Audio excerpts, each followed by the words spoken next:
Hey guys, this is a Patreon Q&A. If you would like to be in next week's video, simply check out the link in the description. You can sign up there. I'm also going to be going into spoilers for all the series I'm going to be talking about. DaePoggers asks, when will the next One Punch Man webcomic chapter be released? So I probably would have had a different answer for this if not for the news that was released today. And it's that the creator of One Punch Man and Mob Psycho 100, will be starting a new original fantasy battle manga series titled Versus in Shonen Sirius, which will actually be out next month, November 26th. Series is about 47 heroes selected to fight against 47 demons of the demon lore. So first of all, I'm happy that one is still being able to express himself creatively. As we just mentioned, he made Mob Psycho and One Punch Man. He's very talented and he has a lot of ideas, a lot of good ideas. So I'm sure Versus will be good, but since it's being developed now, this means that we're probably not going to get a One Punch Man webcomic chapter for a very long time. It's even possible that it's just straight up over at this point. And before this, I thought there was a chance that it was going to come back sooner than later because, there was kind of an excuse, like he was finishing up Mob Psycho Season 3, whatever his duties were on that. And then after that, we got the announcement of One Punch Man Season 3. So, he's doing whatever he is doing with that. But also at the same time, he also does all of the storyboards and the story writing for the One Punch Man manga. Not Murata. I know some of you think that Murata is in full control of the One Punch Man manga. He's not, and he never was. It's one that writes it,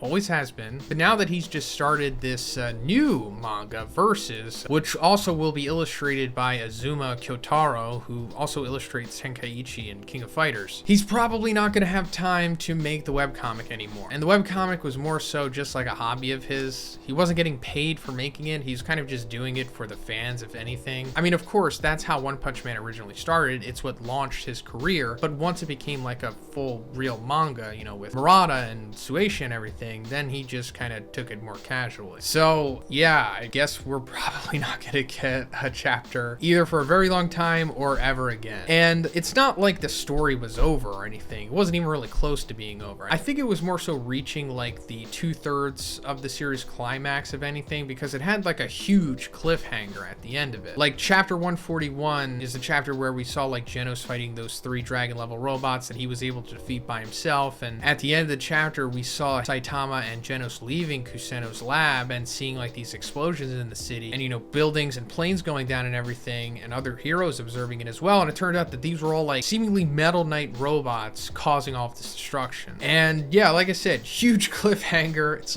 what's going on? Is it Metal Knight's robot? Is it Drive Knight with the organization reverse engineering his technology, making it look like it was Metal Knight? I mean, that's my theory at least, but you guys already know my thoughts on all that stuff, or at least some of you do. But anyway, that chapter was released July 6th of 2021, last year. So it's been over a year now since we've gotten a chapter. And yeah, at this point, I wouldn't hold your breath in assuming that we're gonna get a new one anytime soon. And it's fine. As long as the One Punch Man manga doesn't suffer from one working here, which I don't think it will. In my opinion, that's one's most important project. It's not like he's going to allow that to suffer so Versus can thrive or whatever. I'm sure Versus is his, side project, if anything. I don't think he's putting too many eggs into that basket. And at this point, it's even possible that the manga might catch up to where the webcomic is. I assume that if the webcomic doesn't update for the foreseeable future, then it could take the manga, I don't know, around 3 years, maybe a little more, to catch up to where the webcomic story currently is. But, that's just my assumptions. We really don't know what's going on at this point. One hardly ever says anything about anything. But that also goes into DaePoggers' other question, in which he asks, who do you think will give Genos upgrades in the future? Because in order to answer that, we have to, go off of chapter 141 as well. So these 3 dragon level robots that showed up pretty much killed Dr. Kuseno here. And after Genos defeats them, Kuseno reveals that he had this one super powerful final upgrade for Genos, which he currently has right now. And afterwards, Genos and Saitama wind up leaving the lab, and Genos says, I'm heading to destroy Metal Knight's research facility immediately. And this is because Drive Knight had gaslighted him in the last couple chapters, telling him that Metal Knight created the Mad Cyborg and all this stuff. And Genos is now assuming that Metal Knight sent these robots to kill Dr. Kuseno, and take him out as well. But in my opinion, he's not. Like I said, he's just been gaslit here. And I do think he's probably going to find Metal Knight eventually at this point. And then once he gets there, Metal Knight will eventually reveal that Drive Knight is the mad cyborg and that he's also part of the organization, or at least in my opinion. And then whatever happens from there happens. And I think it will eventually lead to Metal Knight being the one who gives Genos upgrades in the future of the story. So that should be pretty cool.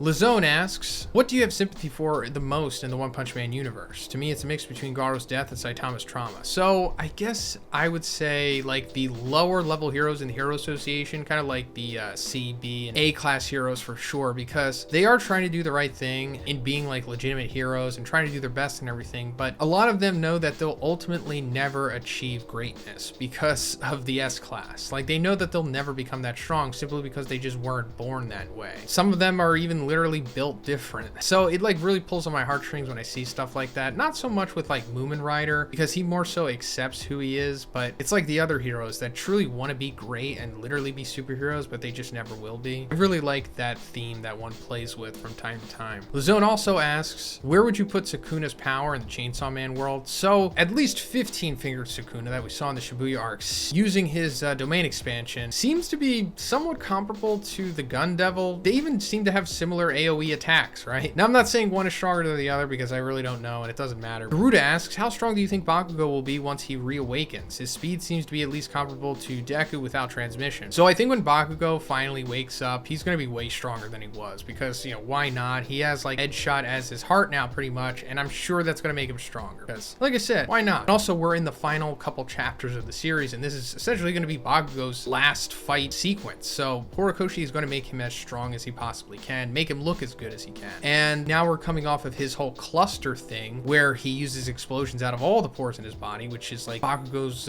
own proprietary version of like full calling essentially. I'm sure he's going to use that to the utmost of his ability, and he'll look something like, I don't know, 65% of One For All. If he looks like 100%, I don't think that would be good if he goes that far, but he'll be pretty impressive for sure because he's definitely going to use that again. I mean, we saw just what he was doing before he died. He was like speed blitzing Shigaraki / All For One, so he's going to go above and beyond that once he wakes up for sure. Christian C asks, do you think in Jujutsu Kaisen that there might be a rule added that could upgrade weapons through the point system? Or could there be like a 1,000 point trade or something where they could revive a person for the game like Nobara? So that's really interesting actually. I never really thought about using the rules in that way, but the rules for the Culling game are kind of ambiguous and I'm not really sure if they could work that way. I mean, maybe they could. Like the rule about making rules is like a player can expend 100 points to negotiate with the game master and add a new rule to the game. So they can negotiate at least. Like they could at least propose like, hey, can we upgrade weapons? Can we upgrade ourselves? Can we bring back somebody from the dead? But then it also says, in accordance with Rule 6, the game master must accept any proposed new rule as long as it doesn't have a long-lasting effect on the game. And it's like, what exactly does that mean? I mean, I get what it literally means, but there's already been rules added to the game that have literally long-lasting effects on it. So is this like Gege's way of saying like, don't make anything that's too powerful or too broken or whatever? Because,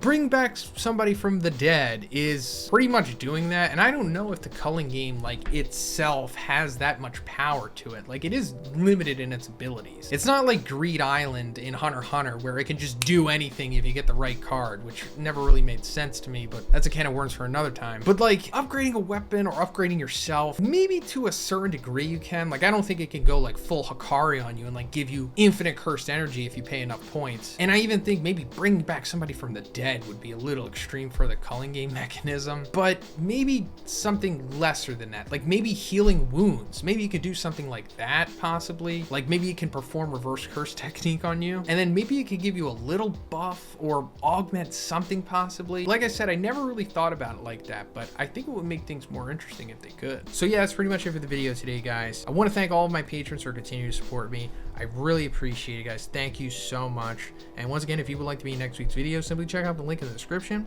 You can sign up there. And if you liked the video, please give it a like and please subscribe if you haven't already. Have a great day, and I'll see you in the next one.